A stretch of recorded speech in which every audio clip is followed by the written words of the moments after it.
I wasn't supposed to be home today. In fact, I wasn't supposed to be home for another week. That's why I didn't tell Sophia I was coming back early. I wanted to surprise her, something different from the usual phone calls and video chats we had while I was away. I pictured her reaction, the way her face would light up when she saw me standing at the door. She'd throw her arms around me, maybe even cry a little, telling me how much she missed me. That was the plan. Reality, however, had a way of twisting things in ways you never see coming. The drive home was uneventful. The airport had been a breeze for once. No delays, no lost luggage, no traffic jams. It felt like everything was aligning for my perfect surprise. My suitcase sat on the passenger seat, my phone buzzing occasionally with unread messages. I didn't check them. I wanted to be fully present when I stepped through that door. I imagined how it would feel to sleep in my own bed again, to kiss my wife after weeks of being apart. But as I turned onto our street, something felt off.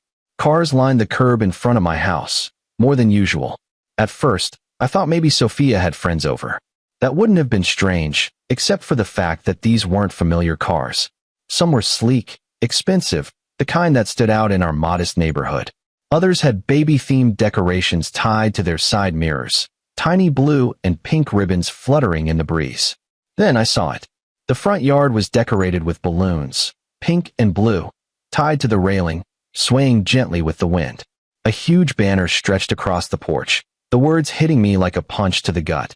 "Welcome, our little miracle." My hands tightened on the steering wheel. My first thought wasn't even suspicion. No, my brain was still trying to make sense of it. Our little miracle? Whose little miracle? The house I had left behind looked different. Not physically. The walls were still the same. The garden still trimmed the way I liked it. But the atmosphere had changed. It felt like I was walking into someone else's life. I could hear laughter spilling from inside. Music. The clinking of glasses. A party. For a baby. I pulled over a few houses down, just far enough that no one would see me yet. My hands felt clammy against the leather of the steering wheel, my heartbeat quickening for reasons I couldn't explain. There was no logical reason for this to unsettle me. Maybe it was just a neighbor's event, and the banner was visible from our house. Maybe Sophia had planned a surprise for someone else. Maybe. I turned off the engine and stepped out. The air smelled of freshly cut grass and something sweet. Cake, probably. A celebration. For a second, I considered calling Sophia. But then, I dismissed the idea. I wanted to see it for myself. To understand before I let my mind spiral into places it didn't need to go. I walked toward the house slowly, feeling like an intruder in my own life. The closer I got, the more details I noticed. Through the large living room window, I saw people everywhere. Some familiar faces, some I didn't recognize. They were smiling, drinking, celebrating. But the most striking thing was the way everything looked prepared. The decorations weren't last minute. The gifts stacked near the fireplace weren't a casual gesture.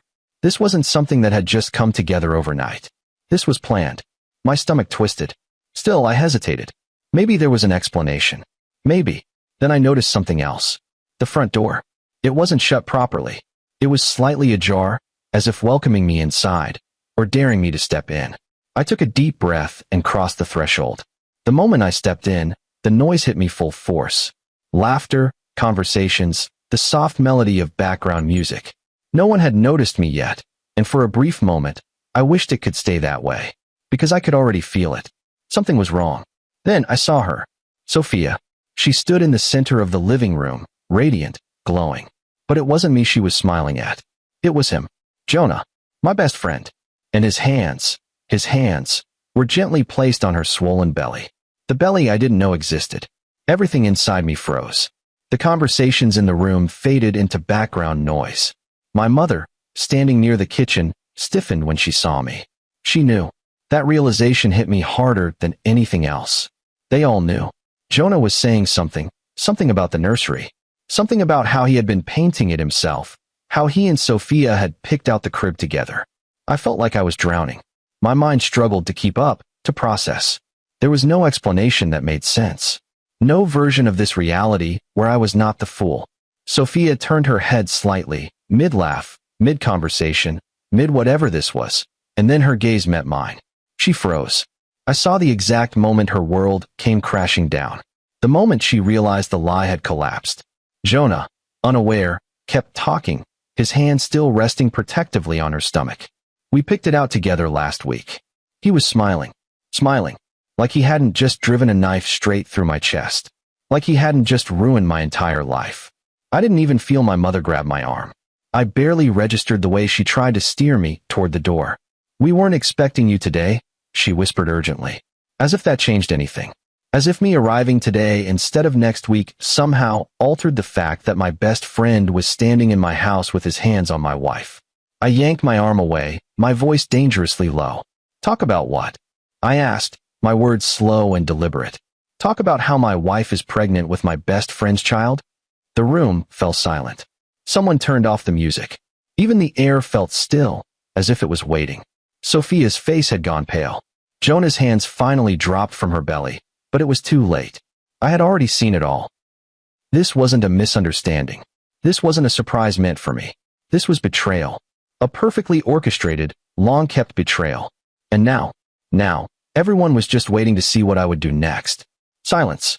That was the first thing that filled the room after my words sliced through the celebration like a knife. The laughter stopped. The clinking of glasses halted. Conversations died mid-sentence. All eyes were on me. My mother-in-law, Marissa, who had been rubbing Sophia's stomach just moments before, pulled her hand away as if it had been burned. My father, Gregory, who had been drinking quietly in the corner, wouldn't meet my eyes. And Sophia, my wife, my partner, the woman I had built a life with, stood frozen in place. Her lips parted, but no words came out. Jonah's hands finally dropped from her belly. I saw him stiffen, his body language shifting from relaxed to rigid, like a man who had just been caught red-handed. Because he had been. Sophia was the first to react. "Noah, please," she whispered. I can explain." Explain? She wanted to explain? Like there was an explanation in this world that could make this okay? I clenched my jaw so hard I thought my teeth might crack. My hands were fists at my sides, my breathing heavy, measured, controlled, barely. "Go on," I said, my voice disturbingly calm. "I'd love to hear it." No one spoke. The weight of my words hung in the air, pressing down on every person in that room. Jonah, who had always been quick with his words, always had a smooth answer for everything, stood there like a guilty coward. The man who had once been my closest friend now looked like he wanted the ground to swallow him whole. And my mother. Oh, my mother. She was still trying to do damage control, trying to fix what couldn't be fixed. "Noah, let's step outside," she urged, her voice soft, her grip on my arm tightening. "This isn't the time." I ripped my arm from her grasp. "This isn't the time?" I repeated, my voice rising slightly. "When would have been the right time, Mom? When the baby was born? When my best friend's kid started calling me Uncle Noah?" My father shifted uncomfortably, still not looking at me. He had known, and he had said nothing. I let out a bitter laugh, shaking my head. "You knew, didn't you?" I asked him. His silence was my answer. The rage inside me burned hotter. I turned back to Sophia. She looked like she was on the verge of tears, but I didn't care. She didn't get to cry. Not when I had spent months working overseas, busting my ass, thinking I was building a future for us, while she was doing this. "Tell me, Sophia," I said slowly, enunciating each word. "How long?" She swallowed hard. "Noah, please, it's not what you think. Not what I think." The words made something inside me snap. "So you're telling me my eyes are lying to me?" I asked, gesturing to the very obvious bump in her stomach. "You're telling me that's not his child? That this whole baby shower, the decorations, the gifts, the nursery, everything, isn't exactly what it looks like?" Her lip trembled. "I didn't want you to find out this way," she whispered. I let out a dry, humorless laugh. "Oh, how considerate of you," I said. "How exactly were you planning on telling me, Sophia? After the baby was born? Or were you just going to let me keep believing we were still married while you played house with him?" I turned to Jonah, who still hadn't said a damn word. "What's the matter, Jonah?" I asked, my tone dripping with venom. "Cat got your tongue? You had a lot to say when you were screwing my wife." He flinched. Good. I wanted him to feel that sting. I wanted him to feel even an ounce of what I was feeling. "Noah, it wasn't like that." Jonah finally spoke, his voice tight, defensive. We didn't mean for this to happen." That phrase. "We didn't mean for this to happen." I almost lunged at him right there. Instead, I laughed again. A sharp, cutting laugh. "Didn't mean for it to happen?" I echoed, shaking my head. So what? You just tripped and fell inside her. A collective gasp sounded around the room. A few people shifted uncomfortably. Some picked up their bags, clearly wanting to leave, but too afraid to move. Good. Let them be uncomfortable. Sophia wiped at her face, tears streaming freely now. Noah, I never wanted to hurt you, she cried. I scoffed. Yeah? Could have fooled me. Marissa, my mother-in-law, finally stepped in. And of course, she wasn't stepping in for me. Noah, enough, she snapped. Sophia doesn't need this stress. Stress. She was worried about Sophia's stress. A sickening wave of nausea rolled over me, the sheer irony of it making my head spin. Her stress. I repeated slowly, turning to face her. Where was this concern when I lost my baby 2 years ago? Marissa's face drained of color. Sophia sucked in a sharp breath. Jonah looked away. They all knew exactly what I was talking about. 2 years ago, I had sat in a hospital waiting room, gripping Sophia's hand while she cried, my heart breaking as we lost our child before we even had the chance to meet them. I had held her through the nights of grief, whispered reassurances that we'd get through it together, that when we were ready, we'd try again. And now? Now she was carrying another man's child, while everyone around me celebrated like it was some miracle. I felt my chest tighten. I had to get out of there. I turned to the gift table, scanning the neatly wrapped boxes until I saw one with my mother's name on it. I grabbed it, ignoring her protests, and tore it open. A small, white onesie with blue details fell into my hands. She had bought a gift for my wife's affair baby. My own mother. I felt sick. I turned to her, my voice low. You got her something nice, Mom, I said. Did you keep the receipt? Sophia let out a choked sob. My mother's lip trembled. Jonah stepped forward again. Noah, please. I dropped the onesie at his feet. Enough, I said, my voice suddenly cold, emotionless. I looked around the room at all the faces, people I had once trusted, people who had sat in my home, laughed with me, eaten meals with me, all while knowing. I inhaled sharply, forcing myself to stay composed. Then, I turned to Jonah. You better get a job, I told him, my voice calm. Because from this moment on, you're on your own. Jonah's face paled. What do you mean? I smiled. A slow, satisfied smile. It means, Jonah, that while I was overseas, I wasn't just working, I said. I was also consulting a lawyer. Sophia stiffened. Jonah's eyes widened. I let the moment hang before I said the words that sealed his fate. I have proof of every penny I spent on this house, I said. On this marriage. On you. Then, without another word, I turned and walked out the door. Let them all sit in their mess. I was done. The night air hit me like a cold slap as I stepped outside. The weight of the discovery was suffocating, pressing down on my chest like a vice. My hands were shaking, and I couldn't tell if it was from rage or shock.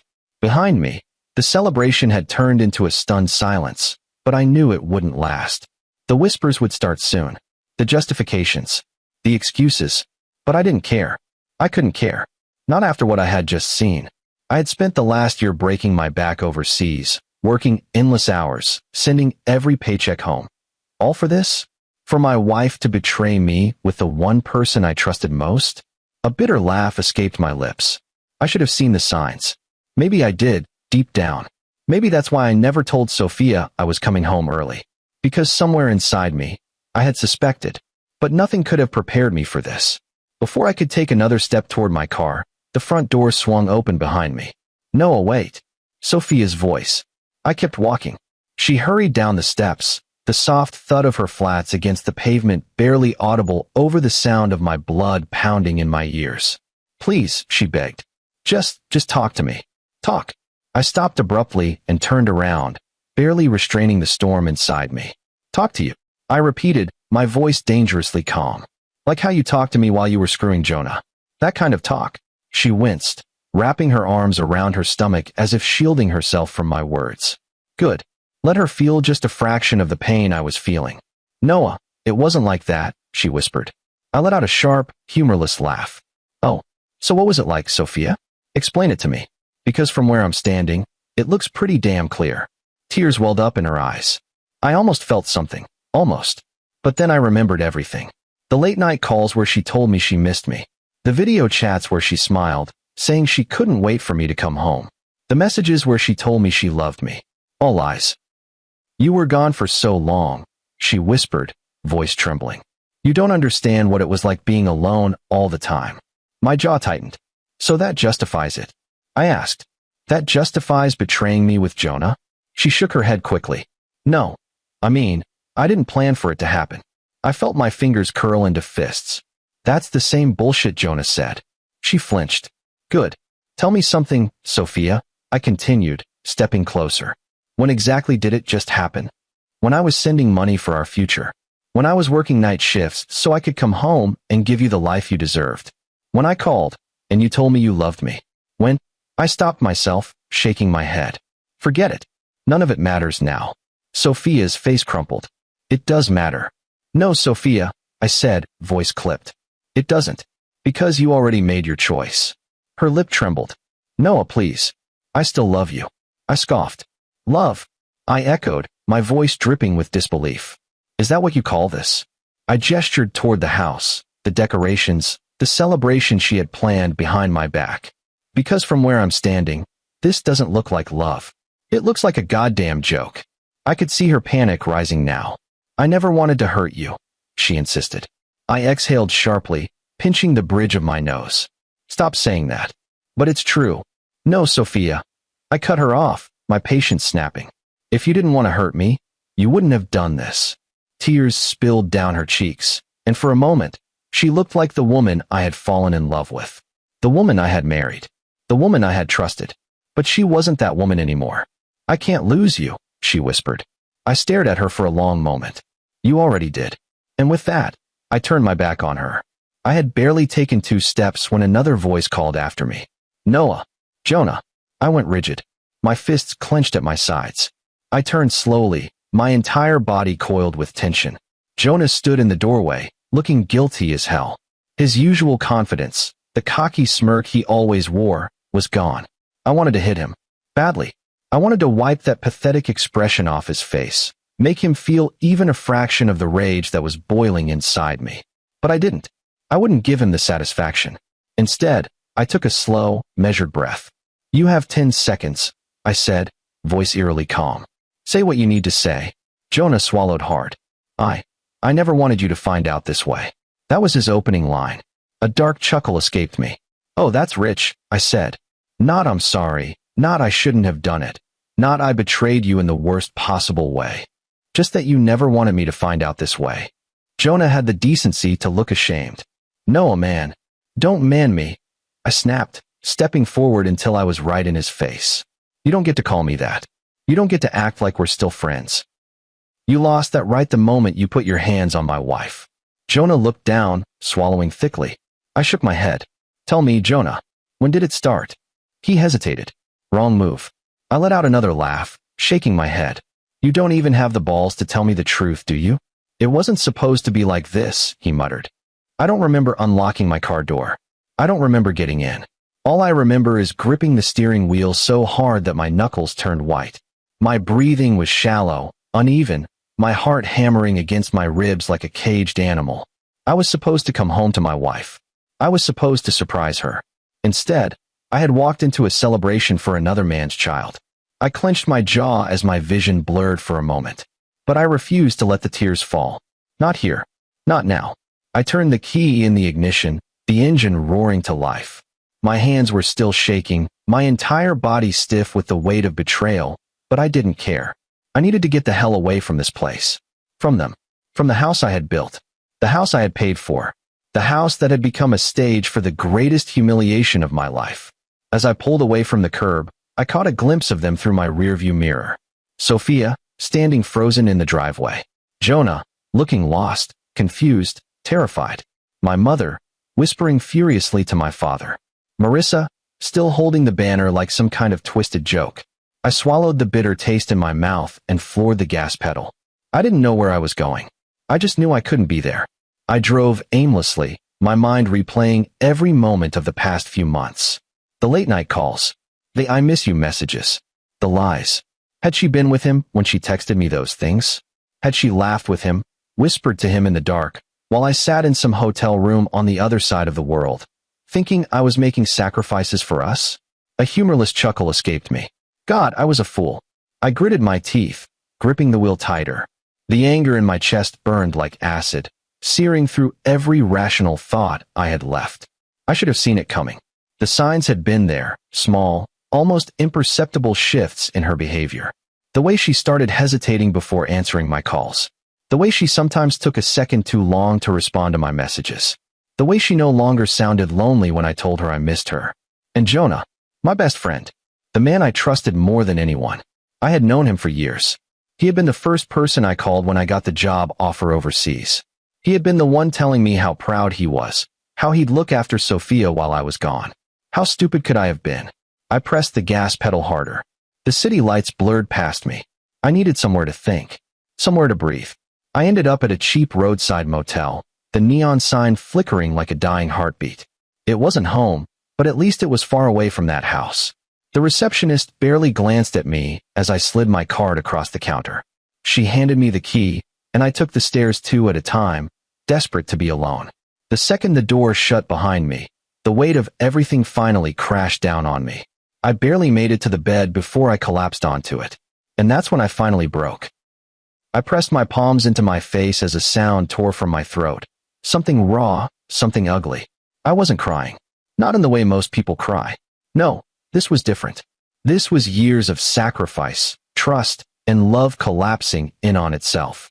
This was grief. Not for a person, but for a life that never really existed. My chest heaved as I lay there, staring at the ceiling, trying to wrap my head around the fact that my marriage was over. That everything I thought I was building was gone. That I had been reduced to nothing more than an afterthought in my own home. I rolled onto my side, my hand clenching into a fist. No, I wouldn't let them have the satisfaction of breaking me. I wouldn't let them win. The next morning, I woke up feeling like I had been hit by a truck. My body ached from tension, my eyes burned from exhaustion, but my mind was clear. And I knew exactly what I had to do. I grabbed my phone and scrolled through my contacts until I found the number. My lawyer. I hit dial. Noah, came the groggy voice on the other end. It's early. What's up? I want to start the process today, I said firmly. There was a pause. The divorce. Property division. Everything. He let out a low whistle. Damn. That bad. I exhaled sharply, running a hand over my jaw. Worse. A rustling sound. Papers shifting. All right. We'll file first thing Monday. I assume you want this handled aggressively. I smiled grimly. Oh, I want it handled so aggressively that Jonah will wish he never met her. The first text came that afternoon. Sophia, Noah, please talk to me. I know you're hurt, but we need to discuss this. I didn't respond. The next one came an hour later. Jonah, man, I know you're mad. I get it. But can we at least have a conversation? I stared at the screen, my fingers hovering over the keyboard. Then I locked my phone and tossed it onto the bed. I wasn't playing their game. Let them squirm. The following day, I had coffee at a small cafe near the motel. The world outside kept turning, as if my life hadn't just been ripped apart. People laughed, couples held hands, parents fed their kids. Life moved on. And I would too. I took a slow sip of my coffee, feeling the beginnings of something foreign creeping into my chest. Relief. For the first time in years, I wasn't obligated to hold everything together. I wasn't breaking my back trying to make someone else happy. I was free. And that thought, it was the first thing that made me truly smile. That night, I finally sent a response. To Jonah. 2 words. Talk to my lawyer. And with that, I turned off my phone. No more explanations. No more chances. No more Noah, please. I had given them everything. And now, I was taking everything back. 5. The legal battle begins. The weight of everything didn't hit me all at once. It came in waves, some small, barely noticeable, others so overwhelming that I could barely breathe. But amidst all of it, one thing remained clear. I was done. The betrayal had already happened. The damage was already done. Now, it was about taking back control. I spent the next morning sitting in my motel room, staring at my phone, waiting for my lawyer to call. At exactly 9 a.m., my phone buzzed. Noah, we're good to go. I leaned back against the headboard, gripping the phone tighter. Walk me through it. We're filing today. The house is in your name, and all financial contributions are documented under you. Jonah has no legal claim to it. I exhaled slowly. And Sophia? She'll have the right to contest, but given the circumstances, it won't hold up. We're filing for an uncontested divorce, and with the financial records we have, she won't be able to touch a dime of your money. If she fights it, we can take it to court, but honestly, she won't win. I let that sink in. My entire marriage, reduced to legal terms and financial evidence. It was ironic, really. I had built everything for us, for a future, and now, the only thing that mattered was how fast I could dismantle it. What about my accounts? I asked. Already in motion. We're securing your assets and freezing joint ones. A bitter smile tugged at my lips. Jonah thought he had won, that he had taken something from me, but he had no idea what was coming. The first signs of panic. The messages started flooding in that afternoon. First, Sophia. Sophia, Noah, I know you're angry, but can we talk? I didn't want this to happen this way. I ignored it. An hour later, another one. Sophia, please, just one conversation. You don't have to do this. Don't have to do this. She was acting as if she hadn't ripped our marriage apart. As if I was the one choosing to end things, rather than reacting to the mess she had created. Then came Jonah. Jonah, man, I messed up. I get it. But let's not go nuclear, all right? We can figure this out. Figure this out? The audacity. He had already figured it out when he decided to betray me. When he stood in my house, at my wife's side, preparing for a child that wasn't mine. I locked my phone. I wasn't playing their game. By the next morning, Sophia must have gotten the first set of documents. Because the next time she texted, it was different. Sophia, you filed for divorce. I didn't answer. Sophia, Noah, please, let's talk before this goes too far. I stared at the message, waiting for the familiar ache, the instinct to fix things. But it never came. Instead, I texted my lawyer. Me, make sure she understands Jonah gets nothing. His response was almost immediate. Lawyer, trust me, she'll understand soon. I was sitting in a cafe when my phone started ringing. I glanced down. Sophia. For a moment, I considered answering. Maybe there was a part of me that wanted to hear her beg, to hear her try and justify the unjustifiable. Then I hit decline. 10 seconds later, another call. This time Marissa. I let it ring out. A minute later, a message. Marissa. Noah, I raised my daughter better than this, and I won't justify her actions. But don't you think you're being a little extreme? Extreme. I closed my eyes, shaking my head. That was exactly the problem. They didn't think I was serious. They thought I was just reacting, that eventually, I'd forgive and everything would return to normal. They thought wrong. 2 days later, my lawyer sent me an update. Jonah had been served. That same night, a message popped up. Jonah, man, come on. This is insane. You're freezing me out of the house. I smirked. Me, yes. He called. I let it go to voicemail. Then, another text. Jonah, where am I supposed to go? I stared at the screen. A dark satisfaction curled inside me. Me, not my problem. By the end of the week, everything had begun to unravel for them. Sophia wasn't just losing a husband. She was losing financial stability. Jonah wasn't just losing his best friend. He was losing the free ride he'd been enjoying for years. And I was finally taking back everything they thought they could steal. I had spent months thinking I was making sacrifices for my family. I had spent years believing I was building something solid. But I was wrong. Because in the end, I wasn't the one making the sacrifices. I was the one being sacrificed. And now, it was their turn to lose. For the first time in years, I felt something unfamiliar bloom in my chest. Freedom. And I wasn't about to waste it. I knew the moment Jonah's life started to fall apart, because the messages stopped being demanding and started sounding desperate. At first, he had tried to reason with me. Tried to talk his way out of this like he always had, thinking I'd eventually calm down and everything would go back to normal. But nothing about this was normal, because I wasn't giving him that option. By the time the reality of the legal situation settled in, Jonah was out of tricks. His first real panic message came late at night. Jonah, Noah, man, can we talk? Please. Just 5 minutes. I didn't reply. He tried again the next day. Jonah, look, I get it. You're angry. You have every right to be. But you're freezing me out of everything. I don't even have a place to stay. I read the message, took a sip of my coffee, and set my phone back down. He had a place to stay. Marissa's couch. It wasn't my problem. Word spread fast. I knew it was only a matter of time before people started realizing that Jonah, who had once strutted around with confidence, always acting like he had life figured out, was suddenly in serious trouble.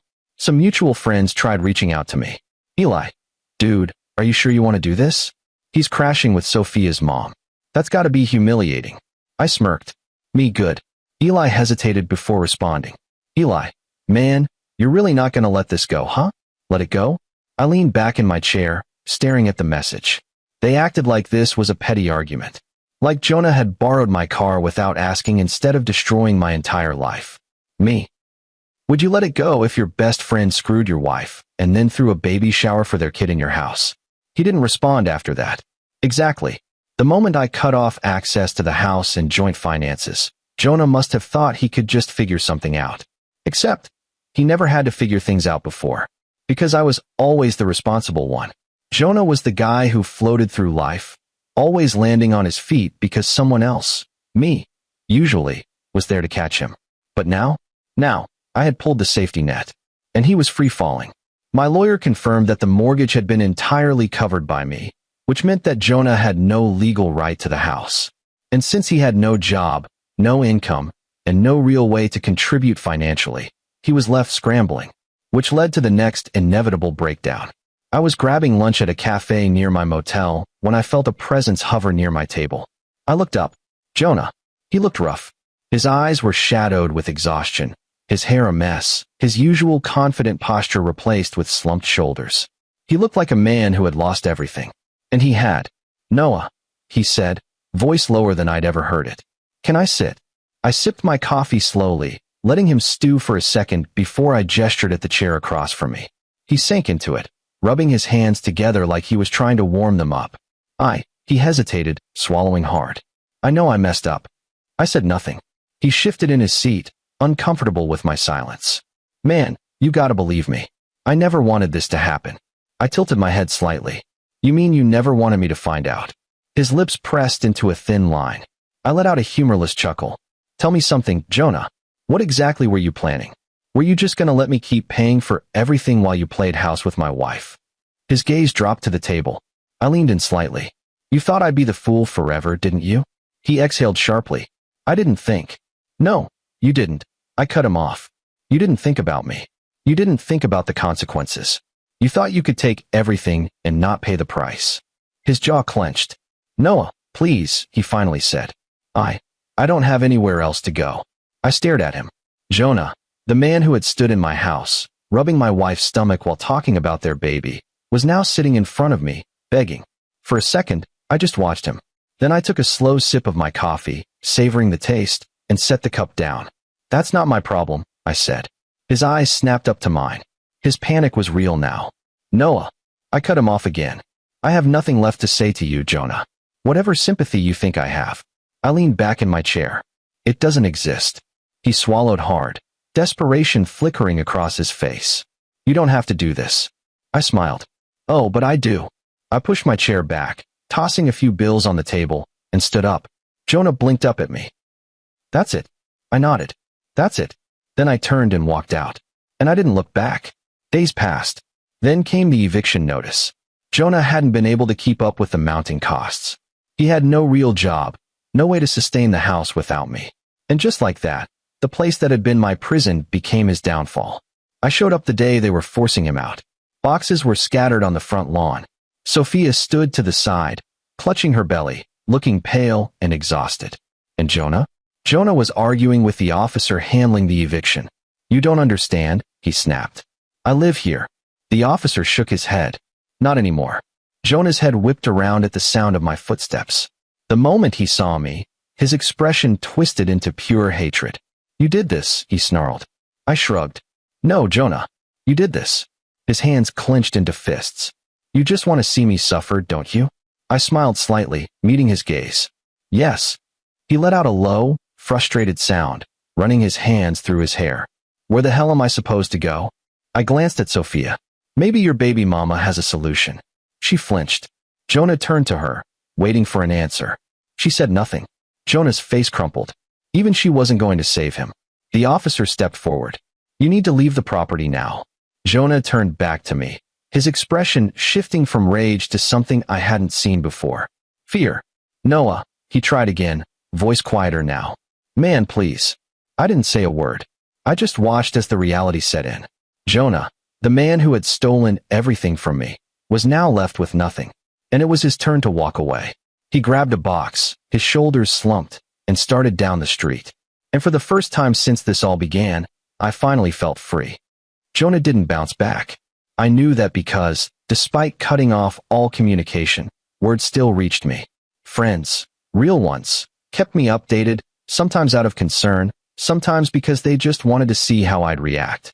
Each new piece of information was a reminder that karma had finally caught up with him, and I enjoyed every second of it. Jonah had been staying at Marissa's house, which was barely an upgrade from sleeping in his car. I heard he tried getting a job, failed. He tried couch hopping, burned too many bridges.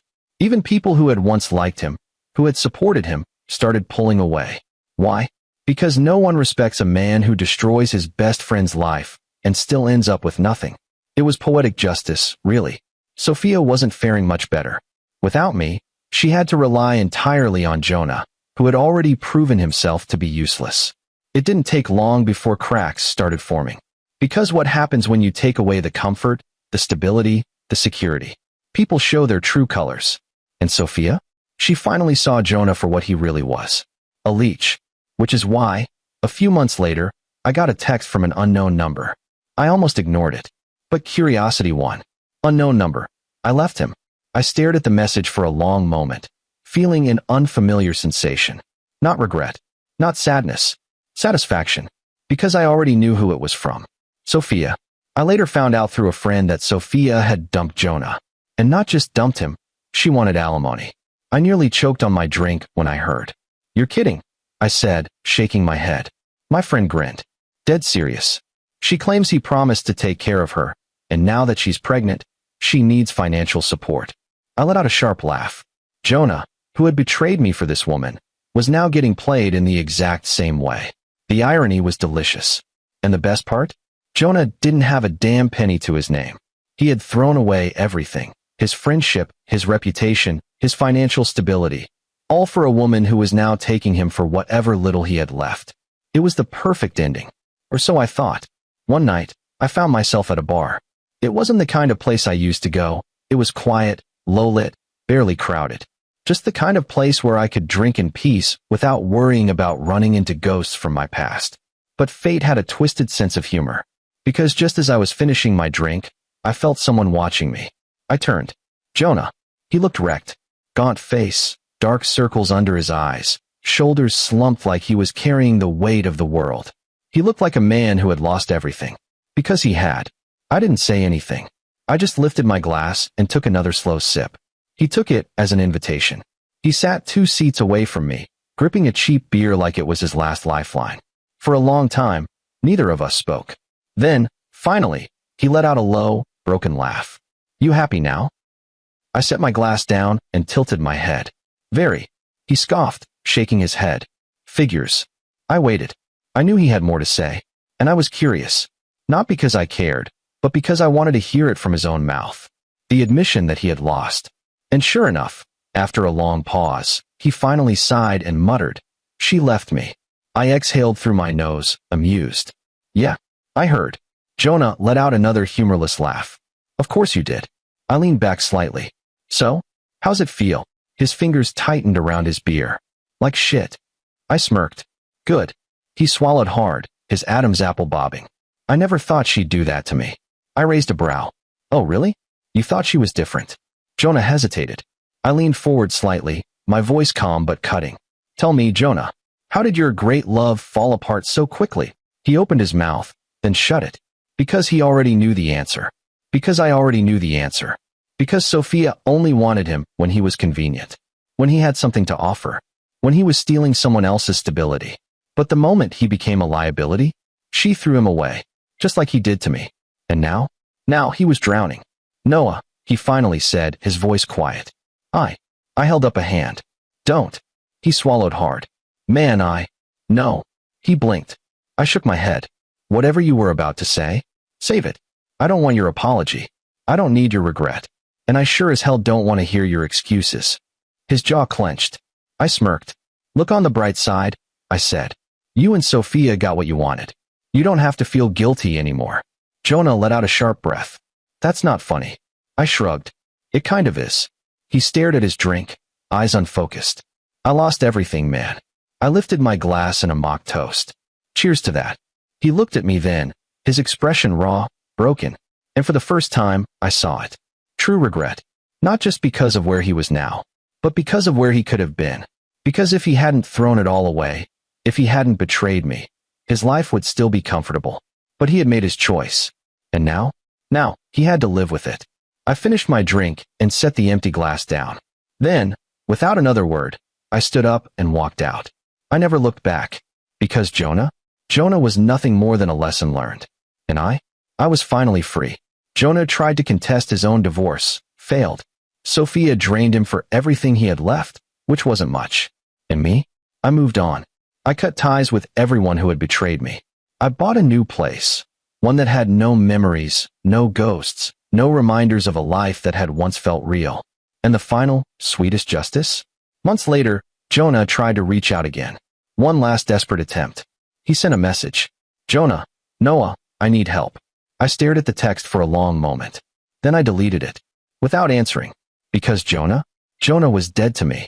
And I had never felt more alive. There's a moment after every storm where everything feels too quiet. Like the world is holding its breath, waiting to see what comes next. That's what life felt like in the months after I burned everything to the ground. For the first time in years, I had no obligations. No wife to worry about. No best friend to look out for. No family breathing down my neck, telling me to forgive. It was just me. And I was finally free. I distanced myself from everyone connected to my past. The so-called friends who had known about the affair and said nothing. The family members who had tried to guilt me into staying married, like I owed Sophia something. Even my own mother, who had bought a damn gift for Jonah and Sophia's child. I was done with all of them. The only people I kept in my life were the ones who had stood by me, the ones who had called out the betrayal before I even saw it coming. And honestly, my circle was a hell of a lot smaller now. But that was fine, because for the first time in a long time, I wasn't surrounded by snakes. I sold the house. Not out of necessity. Financially, I was fine. But I didn't want to live in the same walls where my marriage had died. I bought a new apartment, sleek and modern, with a view of the city skyline. No memories. No ghosts. I furnished it the way I wanted. No more debating over paint colors. No more compromising on furniture Sophia liked. It was my space. And it felt right. For the first time in years, I could breathe. I should have known it wasn't over. Because people like Sophia, they don't just let go. Her first desperate attempt came through a message. Sophia, Noah, I know I hurt you. But can we at least talk? Just once. I didn't respond. She tried again. Sophia, I miss you. Please, just one conversation. Miss me? She had spent months sneaking around with Jonah. She had thrown away our marriage for him. And now that her perfect life had crumbled, she wanted to come crawling back? Pathetic. She must have finally realized I wasn't taking the bait, because the next message? It was a voice note. I debated whether to play it. Then, out of sheer morbid curiosity, I hit play. Her voice came through, shaky and tired. Noah, I know you hate me, and I deserve that. But I need you to know that I never stopped loving you. What happened with Jonah, it wasn't supposed to be that way. I don't know what I was thinking. I was lonely, and I made a mistake. I ruined everything, and I regret it every day. I just need you to know that. I let the message finish. Then I deleted it. I wasn't her backup plan. She had made her choice. And now, she had to live with it. I should have expected Jonah to reach out again. Men like him, they never truly learn. The message came late at night. Jonah, Noah, I need help. That was it. No fake apologies. No excuses. Just desperation. I didn't respond. The next night, another one. Jonah, man, I've got nothing left. I don't know what to do. I stared at the message, tapping my fingers against the counter. For a moment, just a second, I imagined what he must look like now. Probably living off whatever scraps he could find. Probably realizing that life, without me covering for him, was a nightmare. And honestly, good. I had spent years being the safety net for both him and Sophia. Now, they could figure it out themselves. I deleted the message. Without responding. Jonah was dead to me. It wasn't enough that Jonah was ruined. It wasn't enough that Sophia had lost everything. No, the final nail in the coffin came when Jonah tried to appeal the divorce ruling. The idiot actually went to court trying to get money out of Sophia. And the judge? The judge laughed in his face. He walked out of that courtroom with nothing. No money. No house. No reputation. Just regret. And for the first time in months, I slept like a baby. Months later, I was sitting in a cafe, sipping my coffee, when I saw them. Sophia and Jonah. Not together. They weren't a couple anymore. But they were both broken. Jonah was thinner than before, looking exhausted, drained, aged. Like life had kicked him down, and he had stayed there. Sophia? She was pushing a stroller, looking miserable. And me? I was fine. I finished my coffee, left a tip, and walked past them. For a brief moment, Sophia's eyes met mine. And in them, I saw everything. Regret. Shame. A silent plea for something. Anything. I held her gaze for a second. Then, slowly, deliberately, I smirked. And kept walking. Jonah and Sophia became irrelevant. People stopped talking about them. The scandal faded. But me? I thrived. I traveled. I met new people. I lived. And best of all, I never wasted another second on traitors. Because in the end, justice had been served. And I was finally, completely free. I woke up to the sound of the phone ringing, sharp and loud in the dark. It was just before dawn, the kind of hour where nothing good ever happens. Caroline, my wife, stirred beside me, mumbling something before she reached for it. Her voice went from sleepy to stiff in seconds. What? When? She said, sitting up fast. I rubbed my eyes and turned on the lamp, watching her face tighten. Her dad, Victor Ellison, was dead. Heart attack. No warning, no slow goodbye, just gone. The man who built Ellison Dynamics, a billion-dollar tech empire, was out of the picture, and I could feel the ground shifting under us already. Caroline hung up, staring at the wall like she could see through it. He's gone, she whispered, more to herself than me. I didn't know what to say. Victor wasn't just her father. He was my boss, my mentor, the guy who gave me a shot when I married into the family. I'd been head of strategy for years, turning his wild ideas into plans that worked. Now, with him dead, everything felt uncertain. I got out of bed and made coffee while she started making calls. Funeral stuff, lawyers, the board. She was Victor's only kid, so it hit me quick. She'd be the one taking over. The company was hers now. I should have been happy for her, proud even. I'd always told her she could do big things, even when she doubted herself. But there was this knot in my gut I couldn't shake. We'd been married 10 years, and I'd spent most of them proving I wasn't just the husband at work. I'd earned my place, late nights and all. As I handed her a mug, she barely looked at me, already barking orders into her phone. Get the jet ready. I'll be there by noon. I stood there, feeling like a shadow in my own house. The day dragged on. Meetings with suits, tears from her mom, a press release I helped draft. I kept busy, playing the supportive guy everyone expected. But that night, lying awake, I couldn't stop thinking, what happens to me now?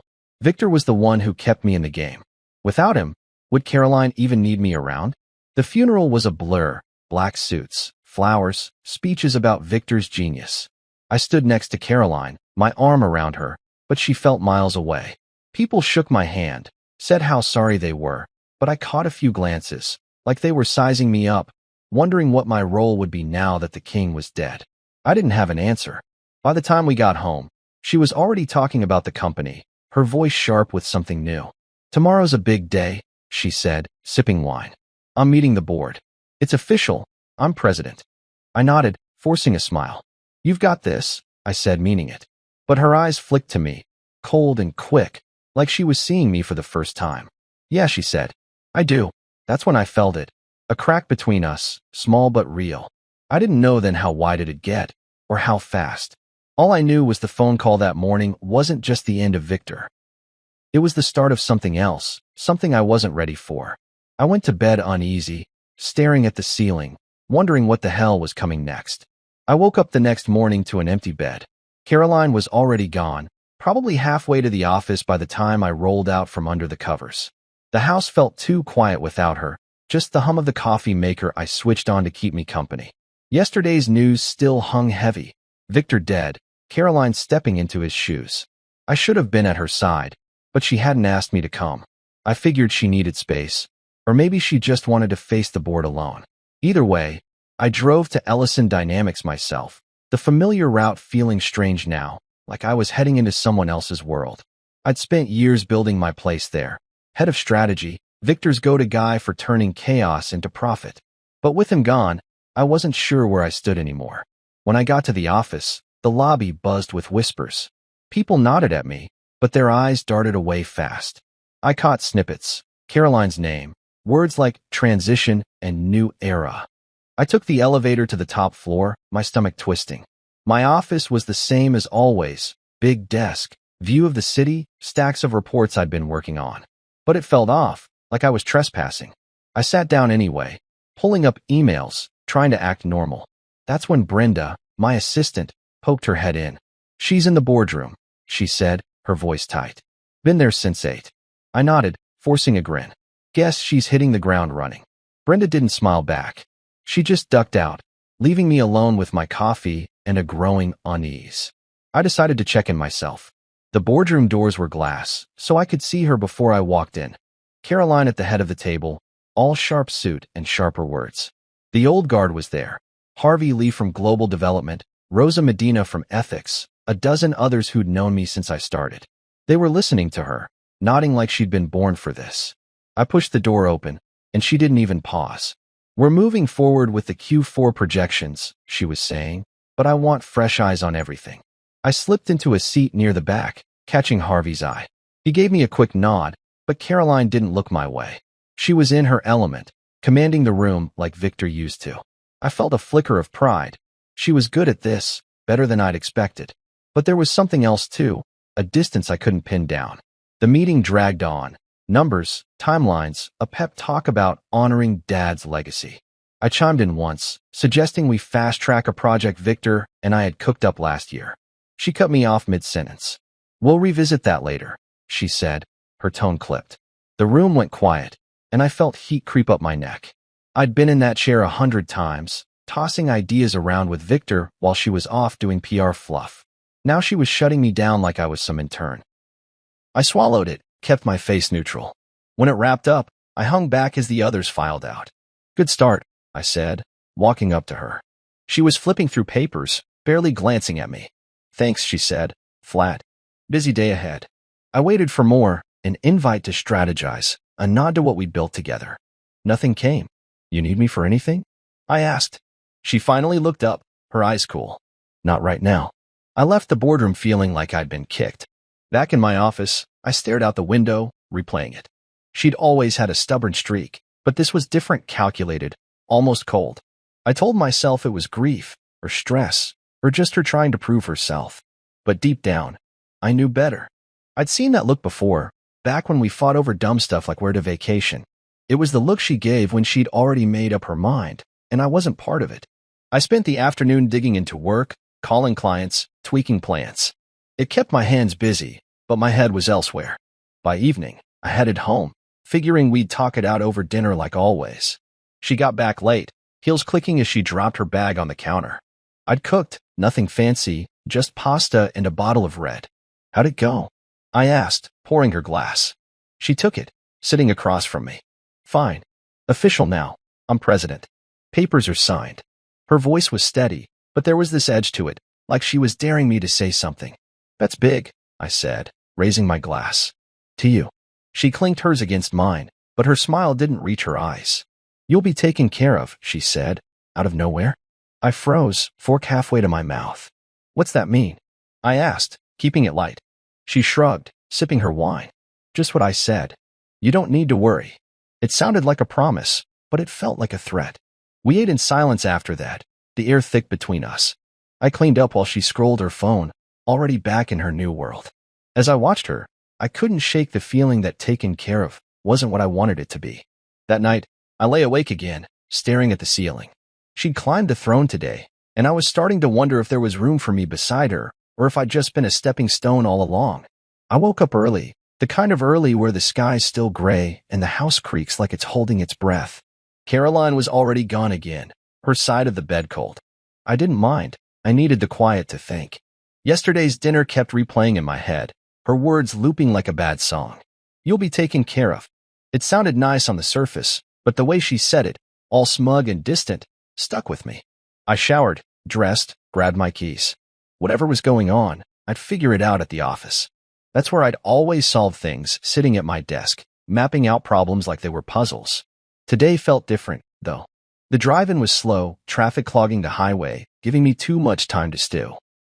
By the time I pulled into the parking garage at Ellison Dynamics, my gut was tight, like I was walking into a fight I didn't know about yet. The lobby was the same as always: glass walls, fake plants, the receptionist who never smiled. I nodded at her, took the elevator up. People were milling around, quieter than usual, like they were waiting for something. I brushed it off and headed to my office. Brenda was there, standing by my door, fidgeting with a pen. "Morning," I said, trying to sound normal. She didn't meet my eyes, just mumbled something and scurried off. That's when I knew. Something was wrong. I pushed the door open, and there it was, sitting dead center on my desk. A white envelope with my name scratched across it in sharp, black ink. No stamp, no return address, just James Carter, in a handwriting I didn't recognize. I dropped my bag, shut the door, and picked it up. My fingers felt clumsy tearing it open, like I was moving through mud. The letter was short, typed, official. "Dear Mr. Carter," it started. "This is to inform you that, effective immediately, your resignation from the position of head of strategy at Ellison Dynamics has been accepted. We thank you for your service and wish you well in your future endeavors." At the bottom, a signature, Caroline Ellison, President. I read it twice, then 3 times, waiting for it to make sense. Resignation? I hadn't resigned. I'd been in that job 8 years, built half the damn strategies that kept us afloat. My hand shook as I set it down, the paper crinkling. I looked around my office, my books, my coffee mug, the framed photo of me and Victor shaking hands at some gala. This was my space. She couldn't just take it. I grabbed the letter and stormed down the hall, straight for her office. People parted like I was a truck barreling through, but I didn't care. I needed answers. Her door was cracked open. I didn't knock, just pushed it wide and stepped in. She was there, leaning back in Victor's old chair, her desk covered in files. She didn't even flinch when I walked in, just looked up with this calm, smug little smirk that made my blood boil. "What the hell is this?" I said, holding up the letter. She tilted her head, like she was sizing me up. "What it says," she replied, cool as ice. "You're out." I stepped closer, slamming the paper on her desk. "I didn't resign, Caroline. You don't get to just fire me like this. We're married. We built this together." She laughed, short and sharp, leaning forward now. "Built it together? Please, James. You were Dad's pet project. I'm in charge now, and I don't need you dragging me down." I stared at her, my chest tight. Dragging her down? I'd stayed late when she went home early, fixed messes she didn't even see. "You can't do this," I said, quieter now, trying to keep my voice steady. "The board won't let you." She shrugged, that smirk growing. "They already did. It's done." I wanted to yell, to flip the desk, to make her feel how wrong this was. But her eyes, cold, hard, like she'd been planning this, stopped me. She thought she'd won, that I'd crumble and walk away. I took a breath, deep and slow, and something clicked. I didn't need to fight her here, not like this. I straightened up, looked her dead in the eye, and smiled. "Perfect," I said. Her face twitched, just for a second, confusion, maybe fear. "What's that supposed to mean?" she snapped. I didn't answer. I just turned and walked out, leaving the letter crumpled on her desk. Back in my office, I didn't sit down. I started packing, slow, deliberate. My books, my pens, that photo with Victor. People peeked in, whispering, but I ignored them.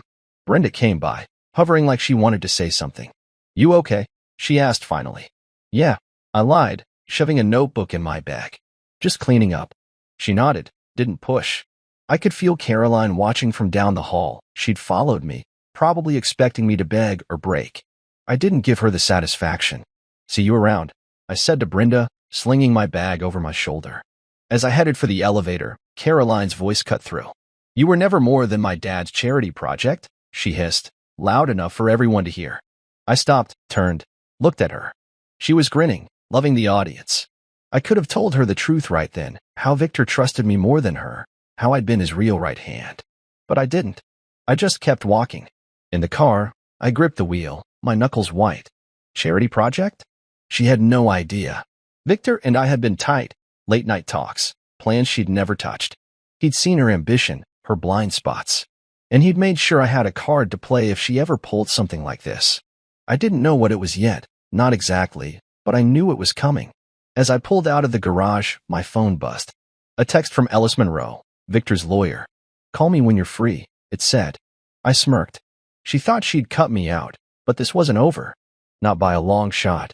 I turned up the radio and drove home, the letter still burning in my mind, but now it felt like fuel. I walked out of Ellison Dynamics with my bag slung over my shoulder, the weight of it nothing compared to the fire in my chest. Caroline's words echoed in my head, charity project. She'd called me, spitting it out like I was some stray her dad picked up off the street. The parking garage smelled like oil and concrete, and my footsteps bounced off the walls as I headed to my car. People stared as I passed, their whispers trailing behind me, but I kept my eyes forward. She wanted a show? Fine. Let her think she'd won. I slid into the driver's seat, tossed my bag in the back, and just sat there for a minute, staring at the dashboard. My hands were still shaking from the confrontation, her smirk, her voice, the way she'd twisted the knife in front of everyone. I could have fought back right then, thrown everything I knew in her face. But I didn't. That perfect I'd tossed at her wasn't surrender, it was a promise. She'd see. I started the engine and pulled out, the city blurring past as I drove. My office was gone, my job was gone, and my wife a hell. I wasn't even sure what she was to me now. We'd been a team, or so I thought. I'd spent years covering for her, smoothing over her impulsive calls, filling in the gaps when she didn't want to get her hands dirty. And this was how she paid me back, kicking me out the second she got power? I gripped the wheel tighter, weaving through traffic. She thought I'd beg, crawl back to her, maybe sue her for the hell of it. She didn't know me at all. I wasn't some nobody she could toss aside. Victor hadn't just hired me because I married his daughter. He'd seen something in me, trusted me with things she'd never understand. And that trust? It was about to bite her. Halfway home, my phone buzzed in my pocket. I fished it out at a red light, Ellis Monroe's text still glowing on the screen. Call me when you're free. I smirked again, the first real spark of something like hope since that damn letter hit my desk. Ellis was Victor's lawyer, old school and loyal as hell. If he was reaching out now, it wasn't for small talk. I'd known him almost as long as I'd known Victor, quiet dinners, late-night strategy sessions when Caroline was off doing God knows what. He'd been at the funeral, too, shaking my hand with this look in his eye like he knew more than he was saying. I didn't call him yet, needed to clear my head first. I turned into a gas station, grabbed a coffee from the shop inside. The clerk barely looked at me, and I was glad for it. Standing there, sipping burnt coffee, I let my mind go back to Victor. He'd been a hard man, gruff, demanding, the kind of guy who'd chew you out 1 minute and pour you a drink the next. But he liked me, not just as his daughter's husband, but as a partner. We'd sit in his study, him with his whiskey, me with a beer, hashing out plans for the company. You've got a steady head, James, he'd say. Caroline's got fire, but you've got the reins. I'd laugh it off, tell him she'd grow into it. He'd just grunt, like he wasn't so sure. The last time we talked, maybe 2 weeks before he died, he'd been different, quieter. If anything happens to me, he'd said, you keep an eye on things. Promise me that. I'd nodded, thinking it was just old man worry. Now, with Caroline pulling this stunt, I wondered what he'd really meant. Had he seen this coming? Had he planned for it? I got back in the car, the coffee warming my hands. The drive home was quieter, my thoughts settling into something sharper. Caroline thought she'd blindsided me, but she didn't know everything. Victor and I had been working on something, a contingency, he'd called it. He'd never spelled it out, just dropped hints about safeguards and balance. I'd figured it was some legal tweak to the succession plan, something to keep the board in line. But now, with Ellis texting me, I started connecting dots. Whatever it was big enough to make Caroline follow me down that hall, spitting venom to cover her tracks. She wanted me gone fast, too fast. That meant she was scared of something. Scared of me. I pulled into our driveway, the house looming dark and empty. She wouldn't be home for hours, probably gloating at the office. Fine by me. I needed space to think, to figure out my next move. Inside, I dropped my bag by the door and sank onto the couch. My phone buzzed again, another text from Alice. She's been served the email. Stand by. My heart kicked up a notch. Email? What email? I dialed him, no hesitation this time. He picked up on the second ring. James, he said, voice low and steady. You've seen the letter. I take it? I leaned forward, elbows on my knees. Yeah. She fired me, or says I resigned. What's going on, Ellis? He chuckled, dry and short. Victor knew she might pull something like this. We set up a little surprise. Check your inbox. I copied you. I grabbed my laptop, fumbling to log in. There it was, timestamped 10 minutes ago, A message from Ellis to Caroline. Subject line, Ellison Trust Codicil Activation. I skimmed it. Legal jargon, dates, Victor's signature. Then the kicker, I was co-executor of the trust, with equal say over the company's assets. Caroline couldn't move a dime without me. I sat back, a grin spreading slow across my face. You're kidding, I said into the phone. Ellis didn't laugh. Victor's orders. He wanted you in the game if she got too big for her boots. She's reading it now, probably tearing her hair out. I could picture it, her pale face, that smirk wiped clean off. What's my play? I asked. Sit tight, he said. She'll come to you. And when she does, you've got the upper hand. I hung up, staring at the screen. Caroline thought she'd cut me loose, but Victor had tied me back and tighter than ever. She'd walked right into it, and I hadn't even pulled the trigger yet. I poured myself a drink, bourbon, straight, and raised it to the empty room. To you, Victor, I said. I sat on the couch with my laptop open, the bourbon still warm in my hand, staring at the email from Ellis.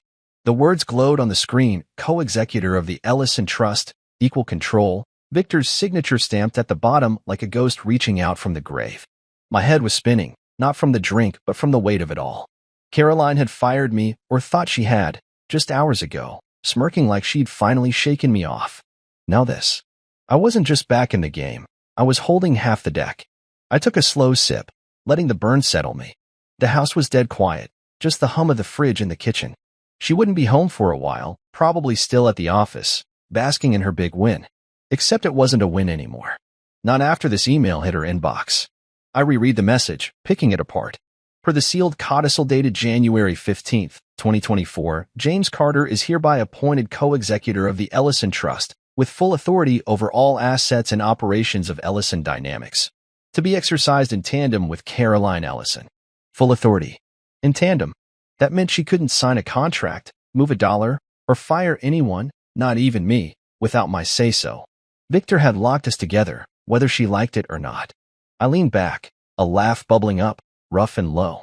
He'd known her better than I did, seen that power-hungry streak she had behind her smiles. And he'd trusted me to balance it.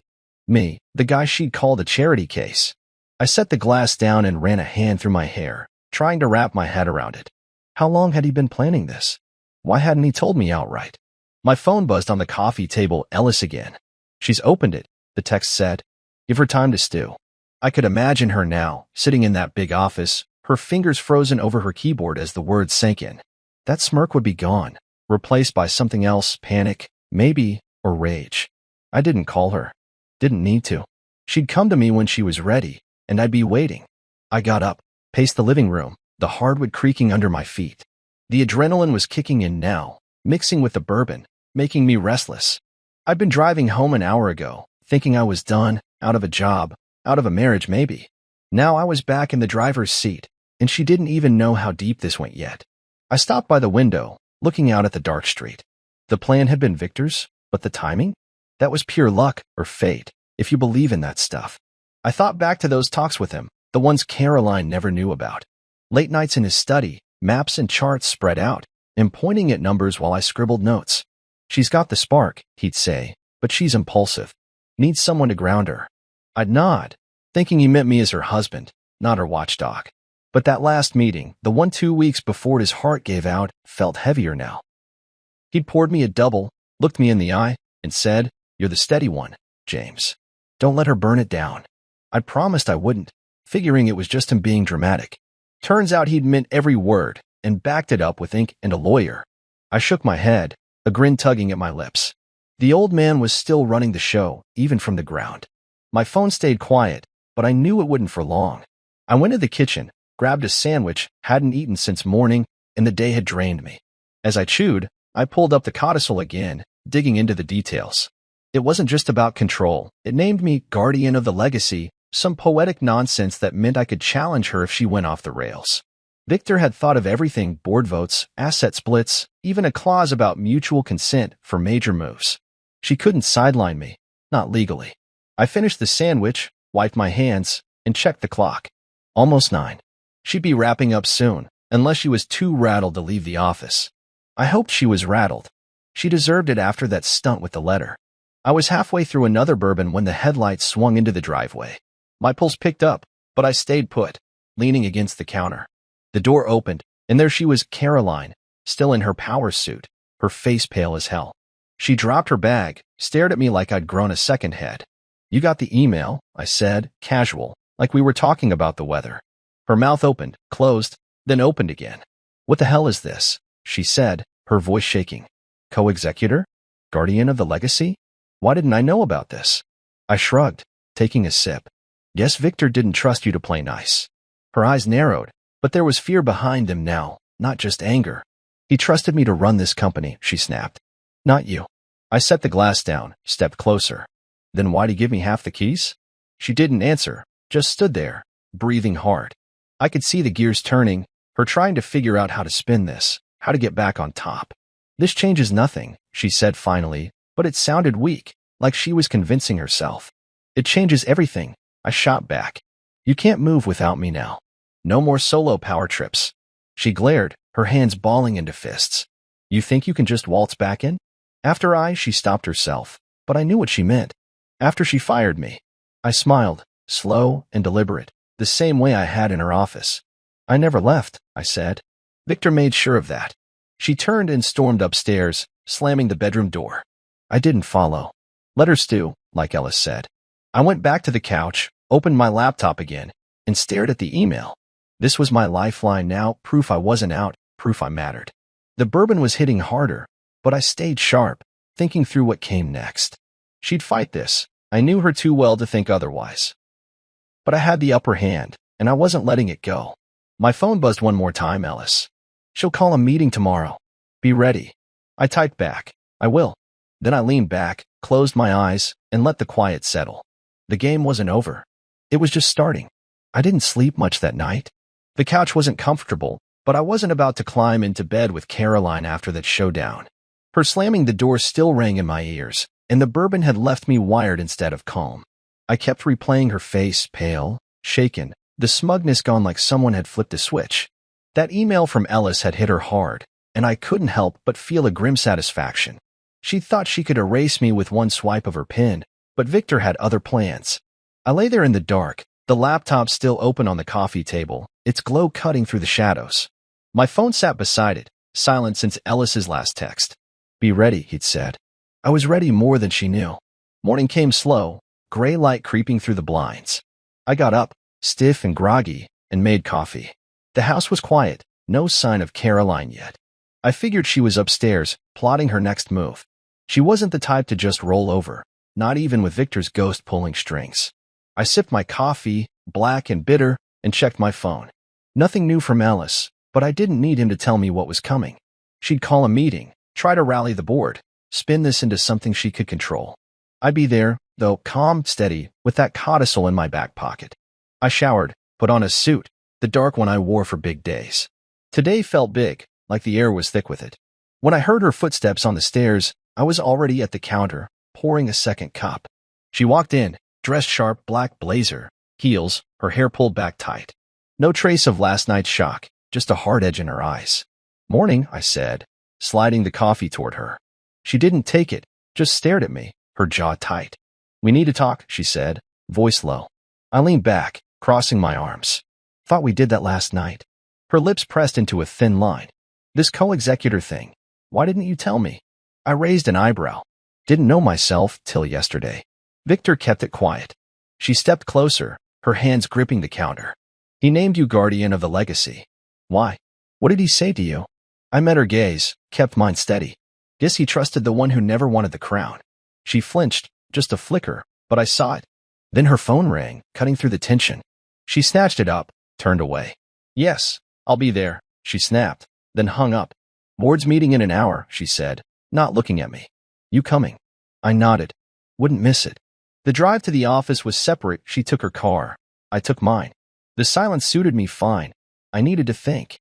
Ellis had said she'd opened the email, but I didn't know how much she'd processed. Did she get the part where I could veto her every move? Or was she still banking on the board siding with her?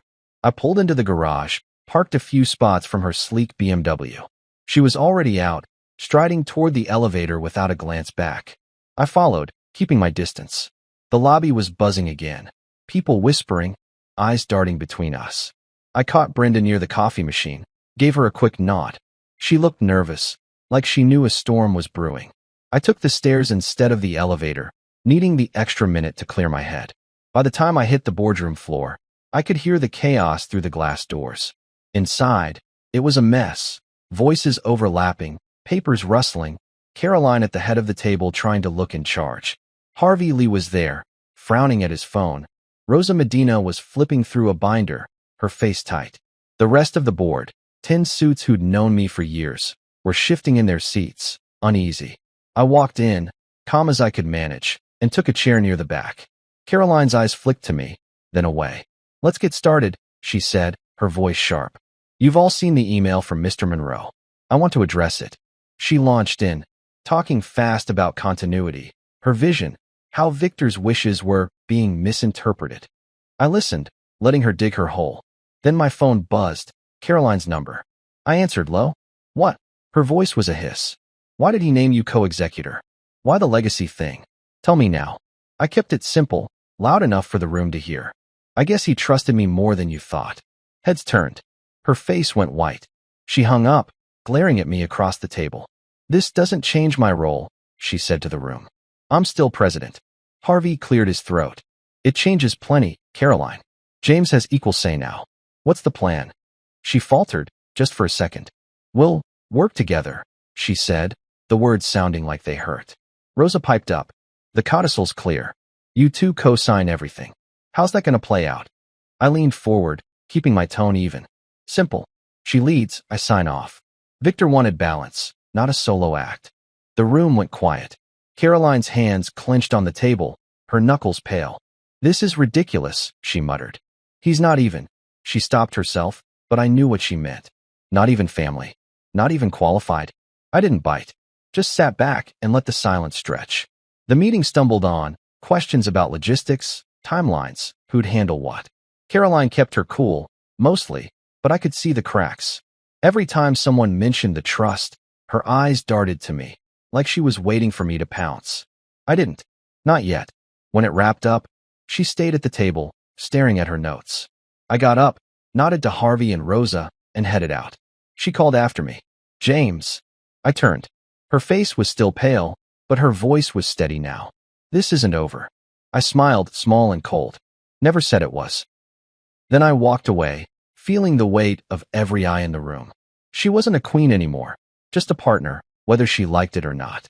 And I wasn't silent anymore. Victor had made sure of that. I left the boardroom with my head high, the hum of voices fading behind me as the glass doors swung shut. Caroline's last words, "This isn't over," hung in the air, but they didn't shake me. She could threaten all she wanted. The codicil was ironclad, and I wasn't backing down. The hallway stretched out, quiet except for the click of my shoes on the tile. I passed Brenda's desk. She gave me a quick, nervous smile, like she wasn't sure whose side to pick. I nodded back, kept moving. My office was gone, but I didn't need it anymore. Victor had handed me something bigger than a desk, a stake in the company I'd helped build. I headed for the break room, grabbed a water from the fridge, and stood by the window, looking out at the city. The board meeting had been a mess, but it was just the start. Things were about to get louder. My phone buzzed in my pocket. "Harvey Lee, you okay?" he asked when I picked up. His voice was gruff, no nonsense, like always. "Yeah," I said, taking a sip. "You?" He grunted. "Hell of a curveball, that email." "She's pissed." I smirked. "She'll get over it." Harvey didn't laugh. "Board's restless, James. Investors are calling already. Word's out she tried to axe you. They want answers." I leaned against the glass, the cold seeping through my jacket. "Let him ask. I've got nothing to hide." He paused, then said, "Good. We're meeting tonight. Me, Rosa, a few others. Off the books. You in?" I didn't hesitate. "Yeah. Where?" He gave me an address. A bar downtown, quiet spot Victor used to like. 7, he said, then hung up. I slipped the phone back, feeling the pieces shift. The board might have been rattled, but Harvey and Rosa? They were old guard. They'd stick with stability over drama. The day dragged on. I didn't go home, didn't want to face Caroline yet. Instead, I parked myself in a corner of the cafeteria, laptop open, digging through emails and old files. Word spread fast. By noon, my inbox was flooded. Reporters asking about the leadership shakeup, Analysts sniffing for cracks in Ellison Dynamics. I kept my replies short, professional. The company's in good hands. Victor's vision stands. Let Caroline deal with the rest. She wanted the spotlight. She could have it. Around 3, my phone lit up again, a news alert. Ellison Dynamics president ousts husband, faces trust dispute. I skimmed it. Mostly speculation, but they had the basics. Her firing me, the codicil, the boardroom tension. I shook my head, closed the tab. The media could spin it however they liked. Facts were facts, and I had them on my side. By 6, I was on my way to the bar. The city was alive. Cars honking, lights flickering on as dusk settled. I found the place easy, low-key, brick walls, a neon sign half burned out. Harvey was already there, nursing a beer at a back table. Rosa sat beside him, her glasses perched on her nose, a stack of papers in front of her. 2 others, Tom from finance and Priya from legal, nodded as I walked up. "Glad you made it," Harvey said, sliding me a bottle. I took it, sat down. "What's the word?" Rosa pushed her glasses up, her voice crisp. "Investors are spooked. They're asking why Caroline fired the co-executor. She's dodging calls, but it's leaking. Someone tipped off the press about the transition clause." I leaned back, sipping the beer. She thought she could bury it. "Bury me?" Harvey snorted. She misread the room. Victor's allies aren't buying her lone wolf act. We talked it through, quiet, steady, no grandstanding. They weren't here for revenge. They wanted the company to hold. Tom laid out numbers. Stock was wobbly, but not crashing yet. Priya flagged legal risks. Caroline's move could spark lawsuits if she pushed too hard. I listened, chimed in where it mattered. "Victor didn't want a monarchy," I said finally. "He built this with us, not just her." Rosa nodded. "That's what we're fighting for. Stability. Respect." Harvey tapped the table. "She's got the title, but you've got the trust. We back you, James, not out of spite, but because it's right." I met his eyes, then Rosa's, Tom's, Priya's. They weren't just nodding along. They meant it. I felt something loosen in my chest, like I wasn't carrying this alone anymore. The meeting broke around 9. I drove home, the bar's warmth fading as the night closed in. Caroline's car was in the driveway, lights on upstairs. I walked in, dropped my keys on the counter. She didn't come down, but I could hear her pacing, her voice sharp on a call. I grabbed a glass of water, sat in the living room, waiting. She appeared 10 minutes later, phone still in hand, her face tight. "You've been busy," she said, stopping by the stairs. I shrugged. "Just talking to some friends." Her eyes narrowed. "The board's asking questions. Investors too. This is your mess now." I set the glass down, looked up at her. "You made it a mess, Caroline. Firing me started this. I'm just cleaning it up." She laughed, bitter. "Cleaning it up? You're turning them against me." I stood, keeping my voice level. "They're not against you. They're for the company. Like I am." She didn't answer, just stared, her hands trembling slightly. "I'm still president," she said, like it was a shield. "And I'm still co-executor." I shot back. "We're in this together, whether you like it or not." She turned, started up the stairs, then stopped. "You're enjoying this," she said, not looking back. I didn't deny it. "Maybe a little," I said. "But I'm not the one who drew first blood." She kept going, the door clicking shut behind her. I sank back onto the couch, the quiet settling in. The board was restless, the media was circling, and the old guard was with me. Not for a coup, but for what Victor stood for. Caroline could fight all she wanted, but the reckoning was here, and I wasn't blinking. I woke up to the sound of rain tapping the windows, a steady drum that matched the ache in my head. The couch had become my bed again, and my back wasn't thanking me for it. Caroline was already gone, no surprise there. She'd been a ghost in the house since the board meeting, avoiding me like I was the enemy instead of her husband. I didn't care much anymore. The space suited me. I got up, stretched, made coffee. The news alert on my phone blinked. Another headline about Ellison Dynamics. This one digging into the trust codicil. Power struggle at tech giant, it read.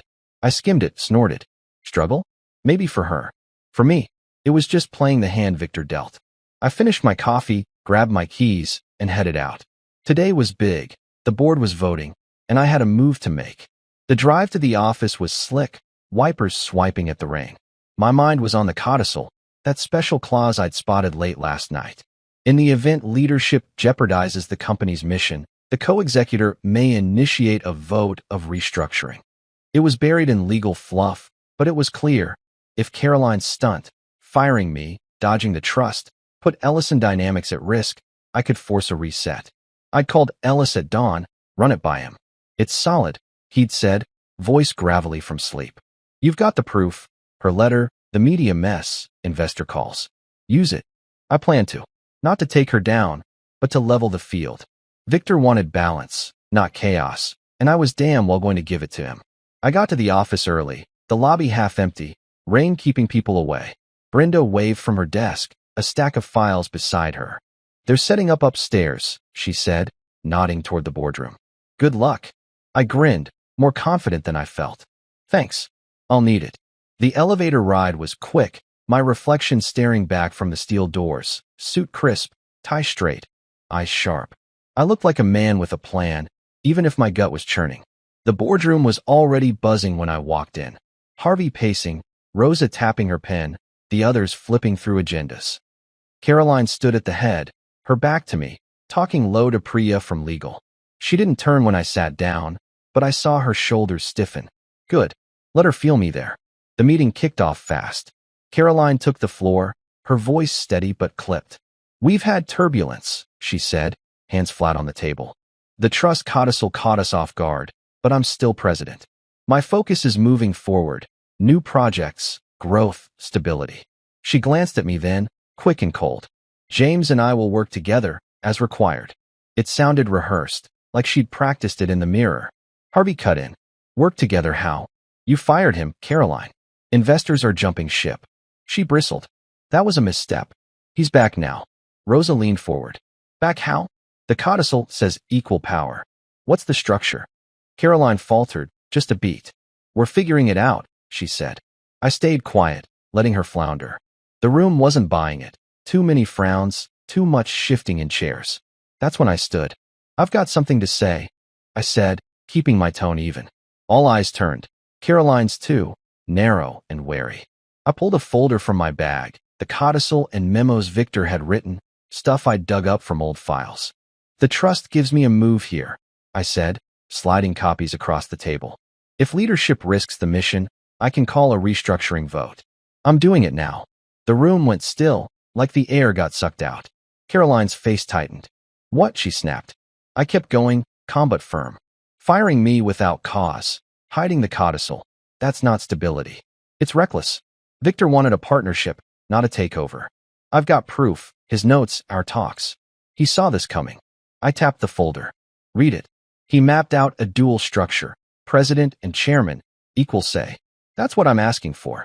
Murmurs broke out. Harvey nodding, Rosa scanning the pages, Tom from finance scribbling notes. Caroline stood, her voice rising. This is absurd. I'm president. Dad named me successor. I met her glare, and he named me co-executor. He didn't trust you alone. Her mouth opened, then shut, her hands shaking. I laid out the rest. Old emails, minutes from sessions with Victor, his handwriting scrawled across plans for a balanced lead. He built this with us? I said, looking around the table. Not one person. We vote now. Keep her as president, make me executive chairman. Same power, shared vision. No more secrets. The board leaned in, flipping through the evidence. Caroline sank back, her fight draining out. Harvey spoke first. I'm with James. This works, keeps us steady. Rosa nodded. It's what Victor wanted. I'm in. One by one. They chimed in. Tom, Priya, the rest. Unanimous. Caroline's head dropped, her fingers digging into the table. Fine, she muttered, barely audible. I didn't gloat, just sat down, the folder still open in front of me. The meeting shifted to logistics, titles, roles, a press release. I'd won, but it didn't feel like a victory. It felt like fixing something she'd broken. When it ended, she stayed put, staring at nothing. I walked out, Harvey clapping my shoulder. Good call, he said. I nodded, too tired to smile. The rain had stopped outside, the city gleaming wet and new. I'd clipped her wings, but not out of spite. For the company, for Victor. Now we'd see if she could fly straight. I drove home from the board meeting with the radio off, the silence letting my thoughts settle. The vote was done. Caroline stayed president. I was executive chairman, equal power locked in place. The rain had cleared, leaving the streets slick and reflective, mirroring the city lights in a way that almost felt hopeful. But inside, I was still churning. It wasn't a win I'd wanted to chase. Not like this, not against her. Victor's plan had worked, though. The company was safe, balanced, like he'd meant it to be. I pulled into the driveway, saw her car already there. The house lights were on, glowing soft through the windows. She'd beaten me back, probably licking her wounds. I didn't rush inside, sat there a minute, hands on the wheel, breathing slow. Whatever came next, we weren't the same anymore. Maybe we never would be. When I walked in, the air felt heavy, like it was holding its breath. Her heels were by the door, her bag dumped on the counter, sloppy, not like her. I heard glass clink from the living room and found her there, sitting on the floor by the coffee table, a wine bottle half empty beside her. A shattered glass lay in pieces near the wall, red staining the carpet. She didn't look up, just stared at the bottle, her knees pulled up like a kid. I stopped in the doorway, unsure what to say. This wasn't the Caroline I knew, not the sharp, in-control woman who'd smirked at me 2 days ago. "You okay?" I asked, keeping my voice low. She laughed, a jagged sound. "Do I look okay, James?" Her eyes flicked to me then, red-rimmed, raw. I stepped closer, set my keys down. "What happened?" She took a swig straight from the bottle, wiped her mouth with the back of her hand. "You happened," she said, her voice breaking. "You and Dad. You took it all away." I frowned, crouching beside her, careful of the glass. "I didn't take anything. You still run the company." She shook her head, hard. "Not like I wanted. Not like he promised." Her fingers tightened around the bottle, trembling. "He never believed in me. Just you." I sat back on my heels, the words hitting like a punch. "That's not true," I said. "He believed in both of us. You were his daughter. He picked you to lead. I was just his right hand. But you tried to erase that." She looked at me, tears spilling now. "Because I had to. You were always there, fixing everything, making me look small." I didn't know how to answer that. I'd never meant to shrink her. Hell, I'd spent years building her up, covering her blind spots. But maybe she'd never seen it that way. "I wasn't competing," I said finally. "I was helping. You're the one who turned it into a war." She dropped the bottle, wine sloshing onto the table, and buried her face in her hands. "I just wanted it to be mine," she whispered. "Just once." The room went quiet, the only sound her uneven breathing. I reached out, hesitated, then put a hand on her shoulder. She didn't pull away, but she didn't lean in either. We stayed like that, stuck between breaking and mending. After a while, I got up, grabbed a towel from the kitchen, started cleaning the mess. She watched, silent, as I swept up the glass, wiped the carpet. "You don't have to do that," she said, voice small. "Yeah, I do," I replied, not looking at her. It wasn't about the spill. It was about moving forward, one step at a time. When I finished, I sat across from her, the table between us like a line we couldn't cross. "We're not enemies," I said. "Not unless you want us to be." She didn't answer, just stared at the floor. I didn't push. She needed space, and I needed air. I stood, headed upstairs, left her there with her thoughts. The next day at the office, things shifted. The board's vote had settled the dust, emails slowed, investors calmed. I walked in as chairman, not a ghost, and people noticed. Brenda grinned when I passed her desk. "New title suits you," she said. I chuckled. "We'll see." Caroline was there too, in her office, door half open. She didn't look up as I walked by, but I caught her glance later, quick and guarded. We didn't talk, not yet, but we worked. I signed off on her Q4 plan. She nodded at my expansion memo. It wasn't warm, but it wasn't war either. Respectful strangers, that's what we become. The team felt it too, tension eased, focus returned. Brenda got a promotion to operations lead. Harvey pushed Asia deals. Rosa rolled out a DI program Victor would have loved. The company started healing, piece by piece. Weeks passed like that, quiet teamwork, no fireworks. One night, I came home late, found Caroline in the kitchen, sipping tea instead of wine. She looked up, her face softer than it had been in months. "It's working," she said, almost surprised. "The dual thing." I nodded, pouring myself a glass of water. "Yeah, it is." She hesitated, then added, "I'm sorry. For the letter." It wasn't much, but it was something. "Me too," I said, for how it played out. We didn't hug, didn't cry, just stood there, letting the words sit. The glass was still broken between us, but the doors were open now, just a crack. Maybe that's all we'd get. For now, it was enough. I woke up to sunlight streaming through the bedroom window, a rare clear day after weeks of gray. Caroline was already up. I could hear her moving downstairs, the clink of a mug on the counter. Things had been steady since that night in the kitchen, her apology hanging between us like a fragile truce. We weren't fixed, not by a long shot, but we weren't tearing each other apart either. I rolled out of bed, feeling the weight of the last few months in my bones. The company was thriving, stock up, projects rolling, the dual leadership holding strong. But it was more than that. It was Victor's legacy, alive and breathing, just like he'd wanted. I pulled on a shirt, headed down, ready to face whatever this day would bring. She was in the kitchen, sipping coffee, her laptop open to some report. "Morning," I said, grabbing a mug for myself. She nodded, her eyes flicking up briefly. "Morning. Board recaps in an hour, virtual. You joining?" I poured the coffee, leaned against the counter. "Yeah, got a few points for Harvey's Asia push." She didn't smile, but her face softened a bit. "Good. He's been asking for you." We'd gotten into a rhythm like this, short talks, all business, but civil.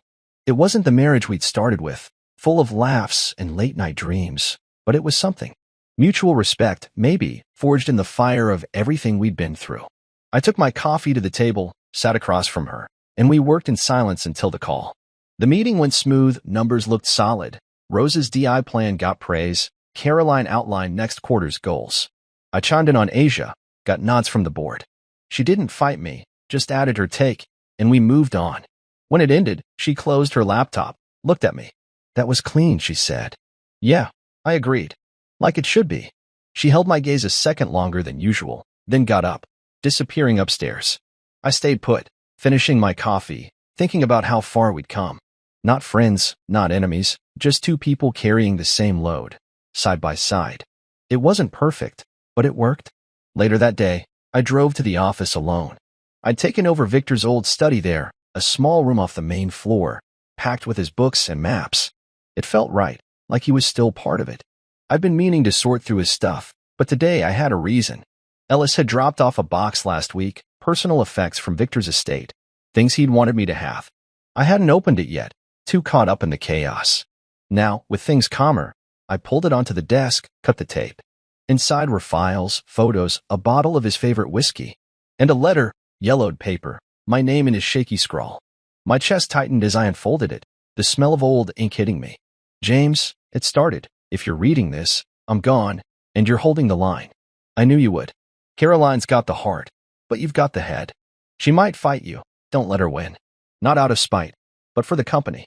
It's bigger than both of you. If she forgets what it means, remind her. Remind them all." I sat back, the words sinking in. He'd written it a year ago, date stamped in the corner, long before his heart gave out. He'd seen it coming, not just her ambition, but my role in checking it. I read it again, slower, his voice loud in my head. Steady, gruff, trusting. I folded it carefully, grabbed a frame from a drawer, and hung it on the wall. It wasn't a trophy yet. Just a guide, a quiet promise I'd keep. Caroline came by later, knocking once before stepping in. She saw the frame, paused. "What's that?" she asked, her tone neutral. "Letter from your dad," I said, not turning. "Left it for me." She walked over, read it silently. I watched her out of the corner of my eye. Her face didn't change, but her shoulders dropped a little. "He always liked you," she said. Soft, no edge to it. "Yeah," I replied. "He liked you too. Just differently." She didn't argue, just stood there a minute, then left without another word. I poured a shot of Victor's whiskey, raised it to the empty room. "To you," I said, and drank. Months rolled on like that. The company soared, new deals, bigger markets, headlines calling us a model turnaround. Caroline kept her title, ran the show with that fire she'd always had. I kept mine, steering from the sidelines, signing off on what mattered. We argued sometimes, sharp debates over budgets or timelines, but it wasn't personal anymore. It was about the work, the mission. The board settled, the team thrived. Brenda took ops to new heights. Harvey cracked Asia wide open. Rose's programs won awards. Ellison Dynamics wasn't just surviving, it was growing, reflecting Victor's values in ways I hadn't expected. One evening, I was in the boardroom late, reviewing contracts. Caroline walked in, her coat on, ready to leave. She stopped, looked at me across the table. No smirk, no glare, just recognition, like she finally saw me clear. You're good at this, she said, almost to herself. I set the pin down, met her eyes. So are you. A beat passed, heavy but not hostile. Night, she said, turning away. Night, I called back. She left, and I stayed, the quiet wrapping around me. Forgiveness wasn't there yet, maybe it never would be, but this was close enough. Silence, trust, a shared load. Victor's final word had held us together, and for now, that was all we needed.